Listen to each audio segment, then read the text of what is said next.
ರೀತಿಯ ಒಂದು ಫ್ರೆಂಡ್ಶಿಪ್ ಅನ್ನೋವಂಥದ್ದು ಒಂದು ಒಂಥರ ಸೇಮ್ ಟೈಪ್ ಆಫ್ ಥಿಂಕಿಂಗ್ ಅಂತ ಹೇಳ್ಬೋದು. ಆ ಥರ ಅವರ ಒಂದು ಸಹಜ ಸರಳವಾದ ವ್ಯಕ್ತಿ. ಅತ್ಯಂತ ದೊಡ್ಡ ಶ್ರೇಣಿಯಲ್ಲಿ ಬೆಳೆದಿದ್ದರು ಅವರು. ಅಷ್ಟು ಚೆನ್ನಾಗಿ ಎಲ್ಲರ ಜೊತೆ ಬೆರೆತು ಇಷ್ಟು ಜನರನ್ನು ಒಟ್ಟಿಗೆ ಸೇರಿಸೋದು ಅನ್ನೋದು ಸುಲಭ ಅಲ್ಲ. ಇವತ್ತು ಅವರು ಈ ಥರ ಈ ಕಾರ್ಯಕ್ರಮ ಮಾಡೋದಕ್ಕೆ ಮೊದಲು ಅವರಿಗೆ ಆ ಅಮ್ಮನವರೇ ಶಕ್ತಿ ಕೊಡಬೇಕು, ಕೊಟ್ಟಿದ್ದಾಳೆ. ಹಾಗಾಗಿ ಇದೇ ನಿರಂತರವಾಗಿ ಯಾವಾಗಲೂ ಸರಳವಾಗಿ ಚೆನ್ನಾಗಿ ನಡೀತಾ ಬರಲಿ. ಇವರ ಸಂಗೀತ ಶಾಲೆ ಇನ್ನೂ ಮುಂದಕ್ಕೆ ಅತ್ಯಂತ ಎತ್ತರಕ್ಕೆ ಬೆಳೀಲಿ ಅಂತ ಹೇಳಿ ದೇವಿಯನ್ನು ಪ್ರಾರ್ಥಿಸ್ಕೊಳ್ತಾ ಇದ್ದೀನಿ.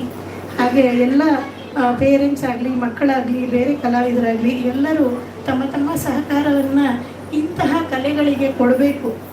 ನಾವು ಮನೆಯಲ್ಲಿ ಪ್ರತಿಯೊಬ್ಬರು ಈ ಥರ ಒಂದು ಕಲೆಗೆ ಒಂದು ಅವಕಾಶ ಮಾಡಿಕೊಟ್ರೇ ಇದು ಬೆಳೆಯುತ್ತೆ ಅಲ್ವಾ.